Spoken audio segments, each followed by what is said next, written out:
The summer heat hung thick in the air on June 8, 1989, when a group of children playing near an abandoned house in Richmond, British Columbia, stumbled upon something they would never forget. At first, they thought it was a discarded mannequin until they got closer. It was a woman's body lying in a shallow ditch. Her wrists and ankles were bound together with rope, and a black nylon stocking was wrapped so tightly around her neck that it had left deep indentations in her skin. Her body had been there for days, exposed to the elements, partially decomposing in the summer heat. The police were called immediately, but as officers approached the scene, something felt off. A mile away, Cindy James' car sat abandoned in a shopping mall parking lot. Inside, they found her belongings, groceries she had just bought, a wrapped gift for a friend, and perhaps most disturbingly, a small blood stain on the driver's side door. It looked as if she had vanished in the middle of a routine errand. At first glance, Cindy's death had all the signs of a brutal murder. But when toxicology reports came back, the official ruling shocked everyone: suicide. According to the police, Cindy had overdosed on morphine and other sedatives, tied herself up, wrapped the stocking around her own neck, and somehow made her way to the ditch where she was found. But how was that possible? For nearly a decade, Cindy had lived in constant fear. She had reported over 100 stalking incidents. She had been found tied up, beaten, and nearly strangled before, but no suspect was ever identified.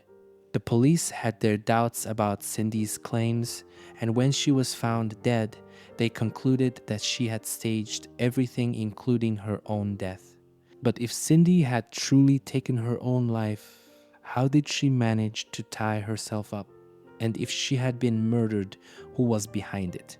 The case of Cindy James remains one of the most chilling and perplexing unsolved mysteries in Canadian history. Was Cindy truly the victim of a relentless predator? Or was she playing a dangerous game of deception that spiraled out of control? Cindy James had once been a woman full of promise. She was a dedicated nurse, deeply caring toward her patients, and had a strong support system of friends and family. But behind closed doors, Cindy was living a nightmare. It began in 1981, shortly after her divorce from psychiatrist Dr. Roy Makepeace. The two had been married for nearly 16 years, but the marriage had grown strained, and Cindy eventually walked away. That's when the terror started. At first, it was subtle. Silent phone calls in the middle of the night. Heavy breathing on the other end of the line. Then came the whispers. "I'm watching you. You'll be sorry." She changed her phone number. The calls continued. She moved to a new house. The calls followed her. Then the threats turned physical. One night, Cindy heard a noise outside. She peeked through the blinds and froze. Someone had slashed her porch light. Another night, she returned home to find her phone lines cut. She told her friends and family, and they believed her. But when she reported these incidents to the police, there were no witnesses, no fingerprints, no forced entry. At first, authorities took her claims seriously. But as the incidents continued, doubts started creeping in. Could it really be possible that someone was tormenting Cindy so relentlessly without ever getting caught? Or was something else going on? Cindy, however, was adamant. Someone was after her. And soon, the harassment would escalate into full-blown violence. Cindy wasn't just receiving phone calls, she was being hunted. She would catch glimpses of movement outside her window at night.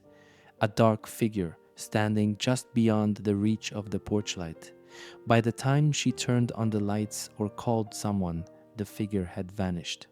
One night, she woke up to the sound of footsteps outside. When she cautiously peered through the curtains, she saw nothing. But in the morning, she discovered something chilling: the outside phone line had been slashed. Whoever was tormenting her wasn't just playing games, they wanted her to feel vulnerable. Then came the first direct attack on her home. Late one evening, Cindy returned from work to find something disturbing. Someone had broken into her house. Nothing was stolen, but there was a single ominous message left behind. Her pillows had been slashed open, feathers scattered across her bed. A note was left nearby with a simple but terrifying warning. You're next. Cindy's heart pounded in her chest. She called the police immediately.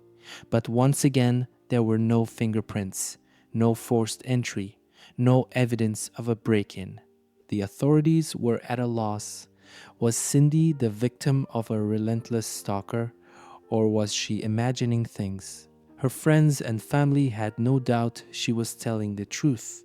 They saw the fear in her eyes. They saw how the stress was wearing her down. And then, in early 1983, the stalker made their most violent move yet. On January 27th, 1983, Cindy had plans to meet her best friend, Agnes Woodcock, for dinner. Agnes and her husband Tom arrived at Cindy's home at the scheduled time, but there was no answer at the door. The house was eerily silent. The porch light was off. Concerned, Agnes knocked again. Still nothing. A sinking feeling settled in her stomach. Something wasn't right. She decided to check around the house. That's when she heard a faint noise coming from the garage. She called out Cindy's name, no response. Heart pounding, she opened the garage door. Cindy was lying on the cold concrete floor, unconscious. Her hands and feet were bound, and a black nylon stocking was wrapped so tightly around her neck that her skin was raw. Scratches and cuts covered her arms, as if she had fought for her life. Agnes screamed for Tom to call for help. As paramedics arrived, Cindy slowly regained consciousness. But what she said next only deepened the mystery. She had no memory of what happened. She couldn't recall who had attacked her or how she ended up tied up in her own garage. The police were baffled. There were no signs of forced entry, no suspicious footprints, no evidence of anyone else being there. How had Cindy been overpowered, tied up, and nearly strangled without a single clue left behind? Was her stalker a ghost, someone who knew how to cover their tracks perfectly? Or was there another explanation? Whatever the case, this was just the beginning. Cindy James' nightmare was far from over. If Cindy James thought the attack in her garage was the worst of it, she was wrong. The nightmare was only getting worse. The threats didn't stop. In fact, they escalated to something far more sinister, something designed to break her mentally and physically. One morning, Cindy woke up to a gruesome sight in her yard. A cat mutilated, its lifeless body stretched across her lawn. Another day, a second cat was found, its throat slit. Then came the notes. You're next. Dead woman walking. Scrawled on scraps of paper, sometimes written in an eerie, childlike handwriting, sometimes with letters cut from magazines like a ransom note. They were taped to her car, left in her mailbox, slipped under her door. Whoever was doing this was watching her every move. Then the threats turned into action. One night, Cindy was home alone when she smelled something strange, a sharp, acrid scent filling the air. Smoke. She ran to the basement where she saw it the unmistakable glow of flames. The fire was spreading fast. She grabbed the phone to call for help, but the line was dead. Terrified, she ran outside, screaming for help. A neighbor saw the smoke and called 911. By the time firefighters arrived, the blaze had been contained, but the damage was clear. Someone had poured accelerant through her basement window and lit a fire. The fire marshal confirmed what Cindy already knew. This was no accident. Whoever had been tormenting her for years was now trying to kill her. But the most disturbing detail: the fire had been set from the inside. No windows were broken. No doors were forced open. The police couldn't ignore that fact, and their skepticism about Cindy's story was about to take a major turn. Up until now, law enforcement had treated Cindy as a victim, but with each new incident, their patience began to wear thin. Despite her claims, there were never any witnesses. No one had ever seen a suspect lurking around her house. No one had ever seen the alleged stalker attack her. Even the threats, though disturbing, had no forensic evidence tying them to a real person. Then came the biggest red flag. The night of the fire, responding officers noticed something strange about Cindy's behavior. She wasn't hysterical. She wasn't panicked. She was calm, almost too calm.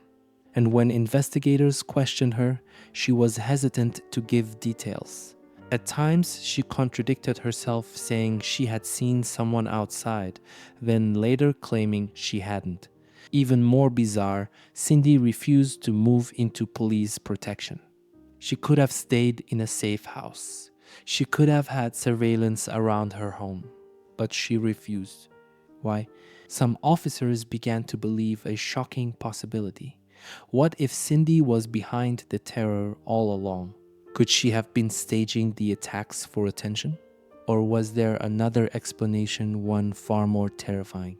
The investigation into Cindy's case was about to take a dark turn, and soon even her closest allies wouldn't know what to believe. By 1984, Cindy James was a shadow of the woman she used to be. The torment had taken its toll physically, emotionally, and mentally. She had lost weight, her face was constantly lined with exhaustion, and her once bright personality had dimmed under the weight of fear.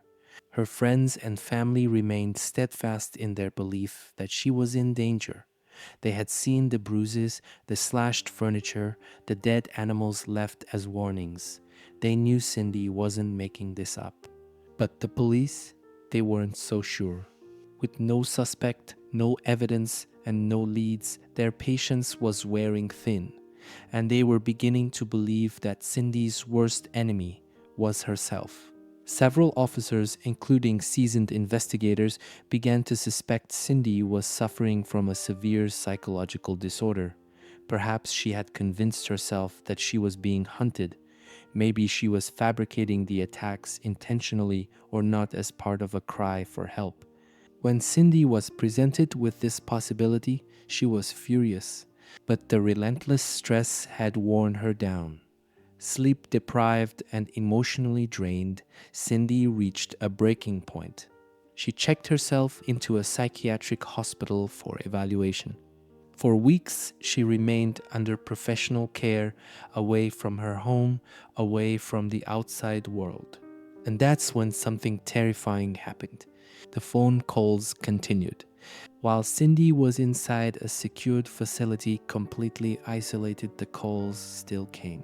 Her family's phone rang with the same eerie silence on the other end. Cindy's friends reported receiving messages just as they had before. If Cindy was orchestrating the terror, then how was this still happening? For some, this was proof that Cindy was being stalked, that she wasn't making it up, that her nightmare was real. For others, it only raised more questions. Was someone else in on it? Was there an accomplice? Or could Cindy have found a way to continue her own torment from behind locked doors? Either way, Cindy was determined to prove she wasn't lying. With her credibility in question, Cindy agreed to do something drastic. She volunteered to take a polygraph test, a move that could either validate her claims or expose her deception. She sat in the dimly lit room, electrodes attached to her fingers, sensors monitoring her breathing and heart rate. The examiner's voice was calm, methodical. The questions began. Do you know who is stalking you? Cindy hesitated. Then, softly, she said, yes. The examiner pressed further. Can you tell us the name of this person? Silence. Cindy shook her head. She refused to say it. The examiner repeated the question. Cindy wouldn't answer. The polygraph results were inconclusive. Her stress levels were erratic. Some responses showed truthfulness, others displayed signs of deception. But that single word, yes, set off a firestorm of speculation. If Cindy knew who was tormenting her, why wouldn't she say their name? Was she too scared? Or was she hiding something? The test raised more doubts than answers, and in the eyes of investigators, Cindy had only made herself look more suspicious. Still, one thing was undeniable. The attacks weren't stopping. And soon, Cindy's downward spiral would take a deadly turn. By the mid-1980s, Cindy James was living a nightmare that had no end. The torment followed her everywhere, no matter how many times she tried to escape. She moved 7 times in a desperate attempt to shake off her stalker. She changed her phone number repeatedly. She even quit her nursing job, believing that whoever was after her had infiltrated every part of her life. But no matter what she did, the terror never stopped. Everywhere she went, she found more threats, more cryptic notes, more unsettling signs that someone was watching. Finally, in a last-ditch effort to protect herself, Cindy hired a private investigator, Ozzy Cabin. Cabin took her fears seriously. He had never seen a case quite like this before. He installed a two-way radio in her house, hoping to catch the stalker in the act. He urged her to carry a panic button. But even with constant surveillance, Cindy still managed to get attacked. One night, Cabin arrived at Cindy's house after a distress call. She was lying outside, unconscious, her hands and feet bound once again, a stocking wrapped around her throat. She had fresh cuts all over her body. Yet there were no signs of forced entry. No fingerprints. No suspicious vehicles spotted in the area. No evidence. At this point, Cabin was torn. He believed Cindy's fear was real. She was terrified, genuinely convinced someone wanted her dead.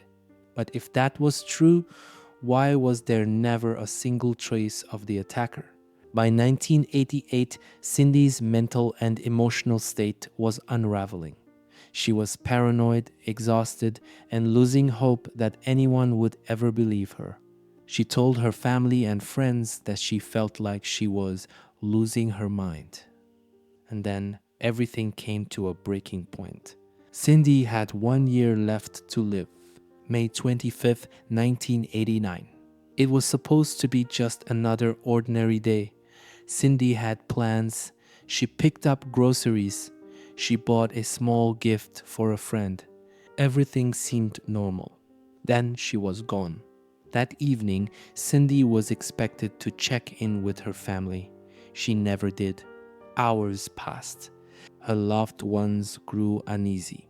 Then the discovery. Her car was found abandoned in a shopping mall parking lot just a few miles from her home. The doors were unlocked. The keys were missing. Inside the car, the groceries she had just bought were still sitting on the passenger seat untouched. A wrapped gift lay neatly beside them. And then something chilling. A single blood stain on the driver's side door. It was as if Cindy had vanished in the middle of an ordinary moment, plucked from reality before she even had time to react. Her family and friends feared the worst. 18 days later, their worst fears were confirmed. Cindy James was found dead. June 8, 1989. 18 days after Cindy James vanished, her lifeless body was discovered in a quiet, overgrown ditch behind an abandoned house in Richmond, British Columbia. A group of construction workers noticed something unusual among the weeds: a woman's body, partially decomposed, lying on its side. The sight was gruesome. Her wrists and ankles were bound with rope, her body contorted as if she had been restrained before death. A black nylon stocking was wrapped tightly around her throat, the same chilling detail from previous attacks. But there was something even more disturbing. Toxicology reports later revealed that Cindy had a lethal dose of morphine and other sedatives in her system, enough to knock her unconscious and kill her. The discovery left investigators with one massive question. If Cindy had overdosed, how had she managed to tie herself up afterward? It didn't add up. The body was found over a mile away from her abandoned car. There were no syringes or drug paraphernalia nearby, which meant if she had injected herself, the needle was missing. Even more bizarre, the decomposition of her body suggested she had only been dead for a few days, meaning she could have been alive somewhere else before being placed at the scene. Had Cindy been held captive in her final days? Had she been drugged and murdered before being left in the ditch? Or, as investigators would later insist, had she orchestrated her own death in an elaborate final act?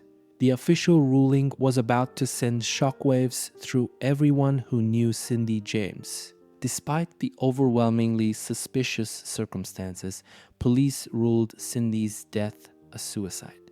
Their reasoning: investigators claimed that Cindy had injected herself with morphine, taken a massive dose of sedatives, and then, while in a heavily drugged state, somehow tied her own wrists and ankles, wrapped the stocking around her throat, and wandered to the ditch where she died. It was a theory that defied logic. Cindy's family immediately pushed back. Her sister, Melanie Hack, insisted that Cindy would never have taken her own life, not like this.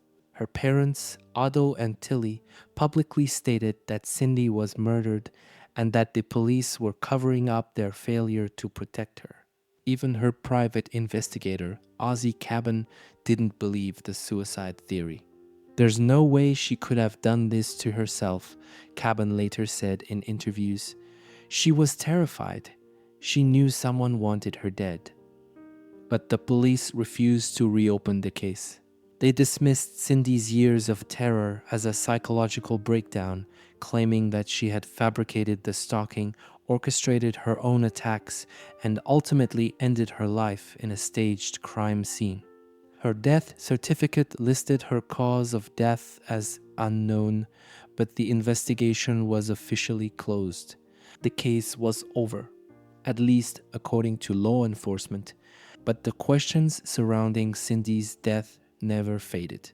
If Cindy was truly suicidal, why would she have staged such an elaborate scene?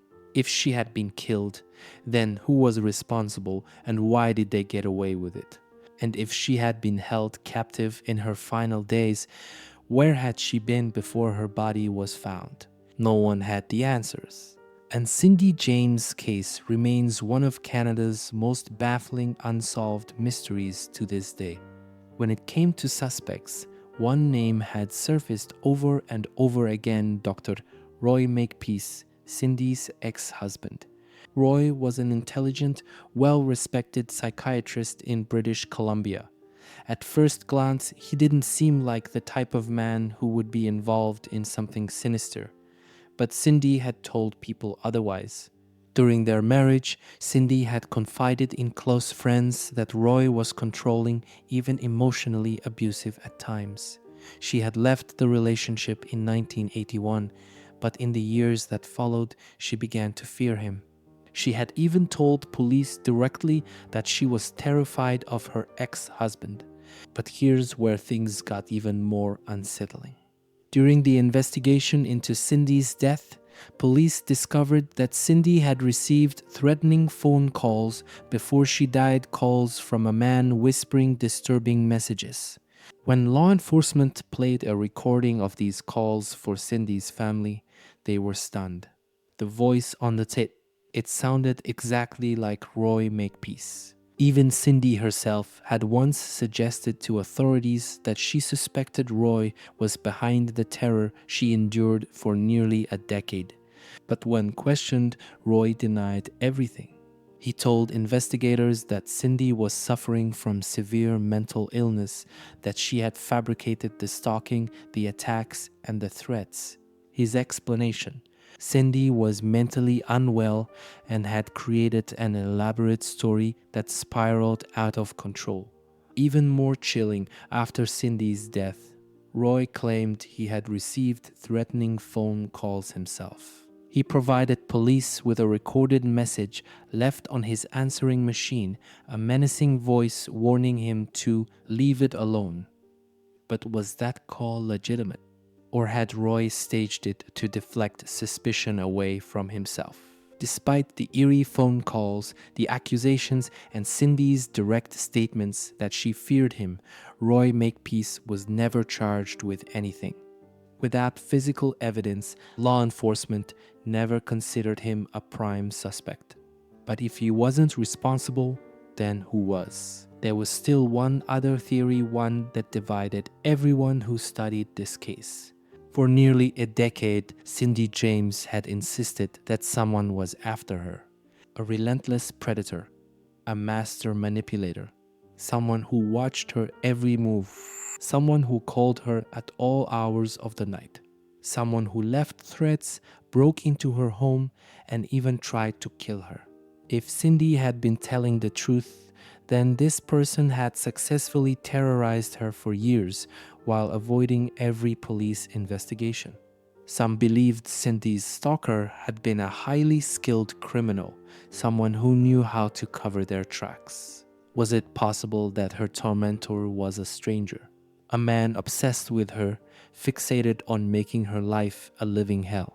Could it have been a former patient from her work as a nurse, a disgruntled acquaintance with a hidden grudge? Or in the darkest theory of all, could it have been someone close to her all along? Maybe a friend, maybe a police officer involved in the case. Someone Cindy trusted, someone who always knew where she was. If so, then they had succeeded in their ultimate goal. They had broken Cindy mentally, physically, and emotionally, making her appear so unreliable that even police stopped believing her. And in the end, they had gotten away with it. But then there was the other possibility. What if Cindy James had created the nightmare herself? Could she have been her own stalker? Had she fabricated the entire thing, and not just to get attention, but because she truly believed it was real? The theories surrounding Cindy's case were growing more tangled, and the next question changed everything. By the late 1980s, Cindy James' case had divided nearly everyone who knew her, her family, law enforcement, and even the investigators who tried to help her. Police pointed out glaring inconsistencies in her reports. Some of the most disturbing attacks, like the time she was found unconscious in her garage with a nylon stalking around her neck, had no signs of forced entry. Other incidents, like the chilling phone calls, always seemed to happen when Cindy was alone. And then there was the fire at her house. Investigators determined that the fire had been set from the inside, and yet there was no evidence that anyone had broken in. How could an attacker have gotten inside, set a fire, and vanished into thin air without leaving a trace? That was when law enforcement introduced a theory that shocked Cindy's family and friends. What if Cindy was the one behind it all? The theory was controversial, but it wasn't without basis. Psychologists consulted by law enforcement suggested Cindy may have been experiencing dissociative episodes, a mental state where a person loses awareness of their own actions. If true, it could mean Cindy genuinely believed she was being attacked, even if she was unknowingly responsible for some of the incidents. But others pushed back against this idea. If Cindy was making it up, why did she live in constant fear? Why did she move houses so many times, quit her job, and spend thousands on private investigators if it was all an act? And more importantly, how could she have faked her own death? If Cindy had been behind the stalking, that still didn't explain what happened to her body. The police's official ruling that Cindy had taken her own life raised more questions than it answered. There was one crucial problem with the theory. Toxicology reports revealed that Cindy had a fatal dose of morphine in her system. Medical experts agreed. After injecting that much morphine, she should have collapsed almost instantly. She would have been barely able to move, let alone tie her own hands and feet, wrap a stocking around her neck, and then walk over a mile to where her body was found. So, how did she do it? The evidence didn't add up. Even more baffling, the syringe was missing. If Cindy had injected herself with morphine, why was there no syringe at the scene? No drug paraphernalia was found near her body. No evidence that she had prepared an injection. Did she stage everything before taking the morphine? Or was she killed somewhere else and dumped in the ditch? Her family had no doubt about the answer. Cindy James had been murdered. But if that was true, then the real question remained. Who killed her? Not everyone believed Cindy James had faked her own attacks. One man in particular was convinced she had been murdered, her private investigator, Ozzy Cabin. Unlike the police, Cabin had seen Cindy's fear firsthand. He had witnessed her frantic phone calls, her paranoia, and the chilling aftermath of her supposed attacks. From the moment he took on Cindy's case, he believed that someone was truly stalking her. He had installed a two-way radio in her home so she could contact him at any time. He had advised her to carry a panic button with her at all times. And despite all these precautions, Cindy had still managed to be attacked, sometimes under impossible circumstances. One of the moments that convinced Cabin the most happened on October 26, 1988. That evening, Cindy had pressed the panic button and Cabin rushed to her home. He found her unconscious in her yard, a nylon stocking tightly wrapped around her neck, fresh cuts covering her arms and legs. Her shoes had been removed. But here was the chilling part. There were no footprints in the soil around her body, no tire marks, no evidence that anyone had run away. It was as if she had been dropped from the sky. To Cabin, that was proof Cindy wasn't staging these events. Someone had been watching her closely, waiting for the perfect moments to strike and covering their tracks flawlessly. But if Cindy had truly been murdered, who was responsible? Cabin had his suspicions. Was it Roy Makepeace, the ex-husband Cindy had feared? Was it someone within law enforcement, someone powerful enough to manipulate the case? Or had Cindy's stalkers successfully erased themselves from the narrative, leaving behind nothing but doubt? The police dismissed Cabin's concerns, insisting Cindy had staged everything. But one thing still didn't make sense. If Cindy had taken her own life, why was the autopsy report full of unanswered questions? When Cindy James' body was discovered in a ditch, investigators quickly ruled it a suicide. But the autopsy report raised more questions than answers. One of the biggest red flags: there was no syringe found near her body. Toxicology reports showed that Cindy had ingested a lethal dose of morphine and other sedatives enough to incapacitate her within minutes. But if Cindy had injected herself with such a powerful drug, how had she disposed of the syringe before collapsing? Did she somehow manage to throw it away before her body shut down? Or had someone else injected her and then removed the evidence? Another strange detail. The decomposition of her body suggested she hadn't been dead for the entire 18 days she had been missing. The medical examiner estimated that Cindy had only been dead for a few days when she was found, which meant, where had she been for the other 2 weeks? Had she been held captive somewhere? Did she try to escape before her killer finally got to her? Or was she kept alive, drugged into submission before being dumped in that ditch like discarded trash? The police ignored these discrepancies. They stuck to their original conclusion: Cindy had killed herself in an elaborate, staged suicide. But those who knew her refused to believe it. Her family, her friends, and even her private investigator all insisted Cindy had been murdered and that someone had gotten away with it, which meant one final, terrifying question remained. If Cindy was killed, then who staged her death, and why did they never get caught? More than 3 decades after Cindy James' death, her case remains one of the most baffling unsolved mysteries in Canadian history. Investigators, true crime enthusiasts, and even seasoned detectives still debate what really happened to her.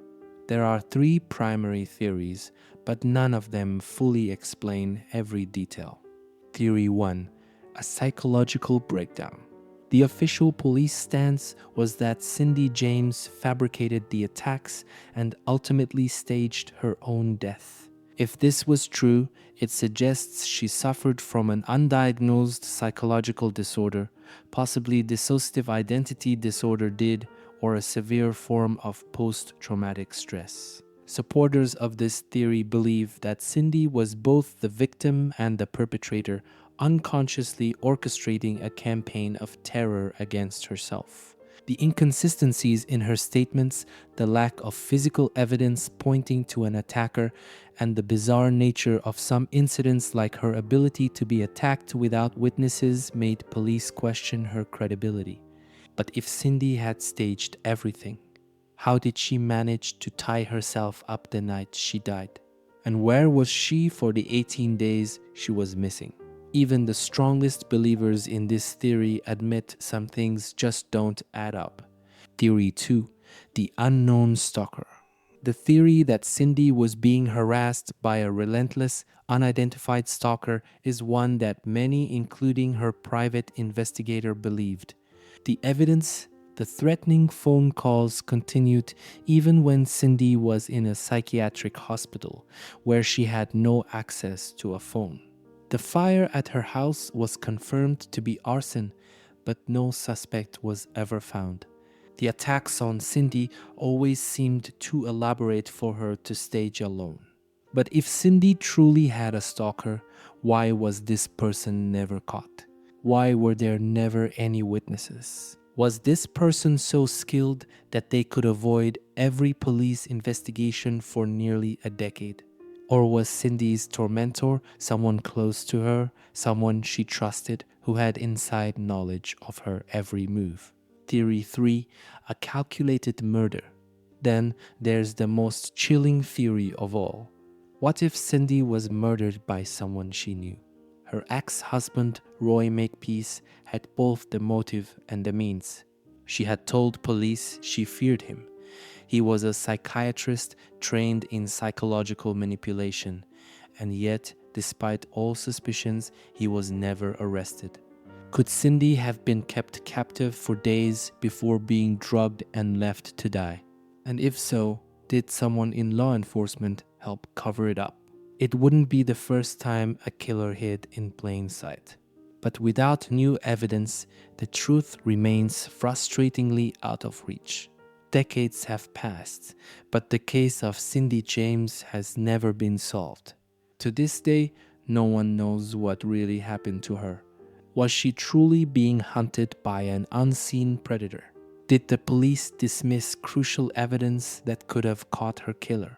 And if Cindy was murdered, is her killer still out there watching? Some believe Cindy James was the architect of her own tragedy, a woman trapped in a delusion that ultimately consumed her. Others believe she was failed by the system, written off as unstable when in reality she was the victim of a highly intelligent and sadistic stalker. The only thing we know for certain: Cindy James took her darkest secrets to the grave.